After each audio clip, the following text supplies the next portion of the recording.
Hey, this is Brother Anthony coming at you from Good Positive Brothers. And this is Justice with Good Positive Brothers. And this is your Urban Times Info Flash. We have some great flashes for you, so please stay with us for just a few moments. We have community events coverage of the Nubian Marketplace, Black Wall Street, and a peek inside the Justice or Else movement. And you do not want to miss our first episode of The Three Wise Women, so please stay with us. For the Flash.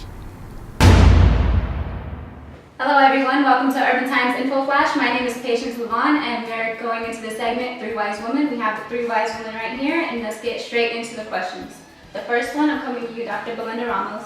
Why do you feel so many of us are not privy to a good education?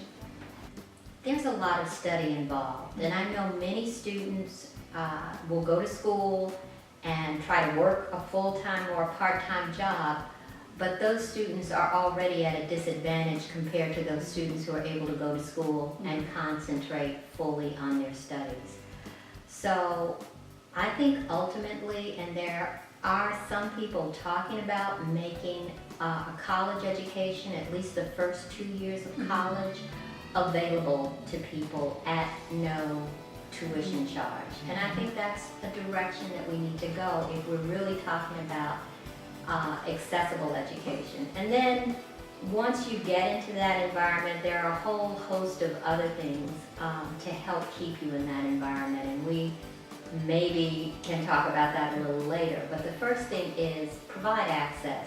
And part of providing access is looking at those financial costs to students who already are ill-equipped to make those monetary kinds of contributions. All right, next question, we're coming to you, Dr. Tamika Sanders. What techniques would you recommend for balance in education?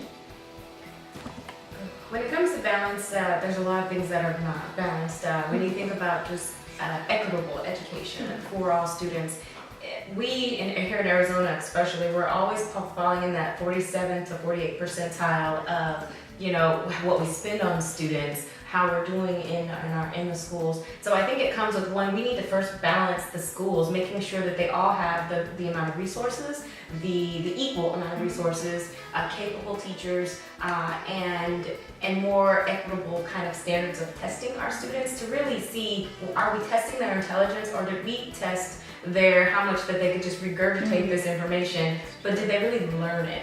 And so it's a huge problem, but it just goes back to first making sure that the schools themselves are, and that we can teach them outside of the school as well. All right, and I have the last question for Laura Bullock. Yes. As the Executive Director of Hope's Crossing, how has the justice system and the educational system failed so many of us? I would first start by saying the justice system continues to fail our community, our members in our community, our youth, in a way that we often don't think about. It's one thing to have mandatory minimums. It's another thing to have, resource officers in our school system, which are off-duty police officers. And so when we merge those two things together, I think that's a dissatisfaction to our community as well as our students. When you bring police and the justice system into our educational system, it takes the focus off of education, and it puts it more in the hands of punitive type scenarios where we're always looking to, if not this, then punish, right? And so when those two things come together, that's really a problem for our community. I have to absolutely agree with you on that, because I think about the role of police officers, yes. And most times when you think about it, police officers are there to stop you, Yes. to stop you.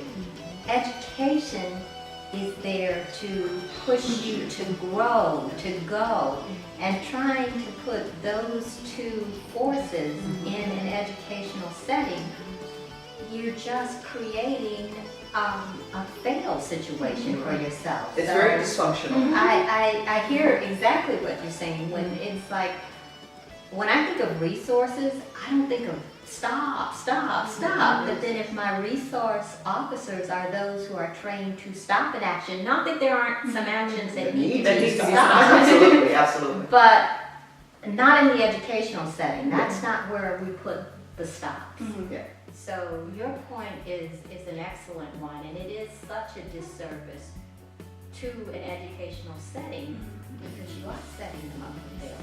Well, I think the other part of, to that question, the other answer to that question goes back to when we, as a society, thought that it would be economically in our best interest to create for-profit prison systems.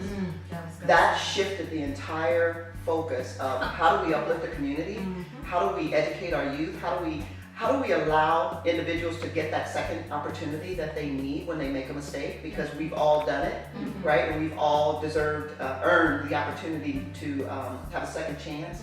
When we made prison systems for-profit organizations that are looking, it's a business. They are looking to make a profit. And how do we do that? And they look at all areas of their business to see where's the best opportunity for me to make a profit.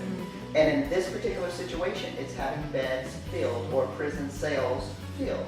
And so how do we do that as a business? If we are the executive team in for-profit prison system, we're going to sit at the board table and try to figure out how are we going to earn money? How are we going to generate revenue for ourselves? And so ways we do that is we put people in the bed. And how do we do that? We look at what is our stream, what is our pipeline to that bed, right? And so when we exhaust one pipeline, we look for another. And now we're looking at third grade students, their behaviors, their educational performance, to make decisions around how many prisons do we build in our future.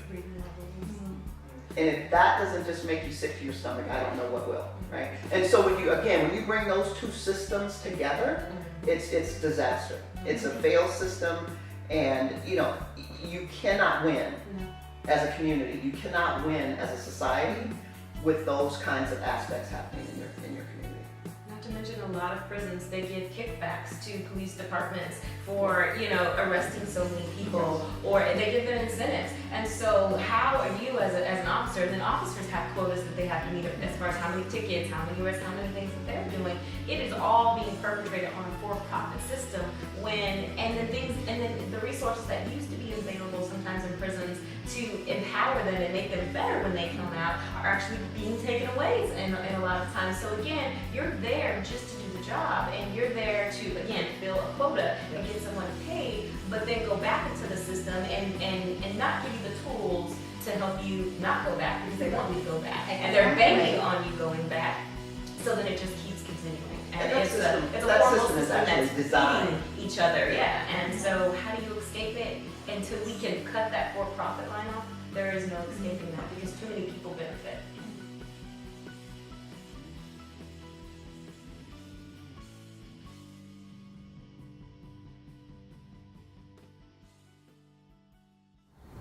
Hey Justice, did you make it out to the black market experience? Nah, man, I missed it. Man, you miss out on live music, spoken word poetry, Caribbean food, great vibes, good vendors, and guess what? I was the host. Oh, man, you probably held it down. Yes, man, it was at Jamrock Cafe. Check out these clips. Fine. See, they would much rather accept regret than to retrace those very same steps to combat the war that was originally waged against self, to where there were no victors, only casualties. So casually, I just happen to find myself strolling through minefields with my mind filled with thoughts of progression.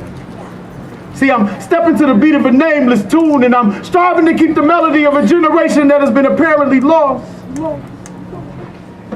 Why you wanna fly, blackbird? You ain't never gonna fly. So why you wanna fly, blackbird? You ain't never gonna fly. Black, bold, boisterous, bad as can be. Let's go. Belittled beneath the system's feet, got us thinking we're the problem when we're the fucking key. What? But we out here marching and begging for permission to be free. Ooh. This next poet I got coming to the mic, met her name locally. Oh man, she's one of my favorite, not just poets, but just people in the community. She hails from the Bronx, New York. Bronx. I ain't never been to New York. I'm, really from Arizona, and I grew up down south. So when I see her on the mic and she spit that Bronx accent, coffee and all that, you know what I'm saying? I'm just amazed. Like when I see her spit, she got that raw, just that New York. I'm in country. I'm kind of, I don't know about New York like that. But when she go on the mic, I'm like, wow, that's what it is. Give it up. Not just a poet, but somebody who's really active and has a positive impact in the community, all right? Give it up for Divine, y'all. Yeah. Her name is Haiti. Her power rests within her ability to stay above sea level even when outsiders thought she'd sink.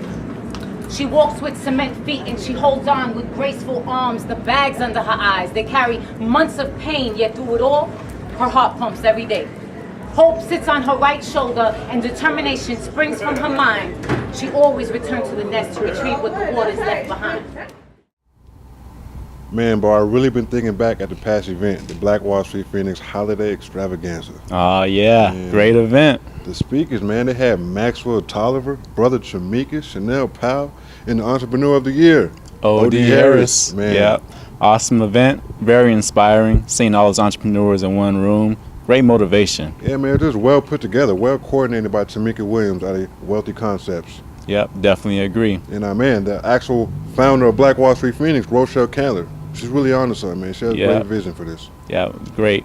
Had a lot of fun, too, seeing all the dance performances they had as well. Then we got to dance ourselves. Oh, yeah, man. I know you saw Bob Pittman getting down, right? Yeah, he was tearing the dance floor up. Didn't know entrepreneurs get down like that. Absolutely, man. Check out www.blackwallstreetphx.org for more information and keep in touch.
Hey y'all, this is Brother Anthony. And this is Brother Justice. Coming at you from Urban Times Info Flash. Now, if you have any kind of skills or talents and would like to contribute. Yep, that could be singing, dancing, acting, spoken word, art. Man, you could bring me some slam dunk highlights. Keep it clean, keep it positive, and send it to our Facebook page at Good Positive Brothers. Yep, we'll be waiting to check you out.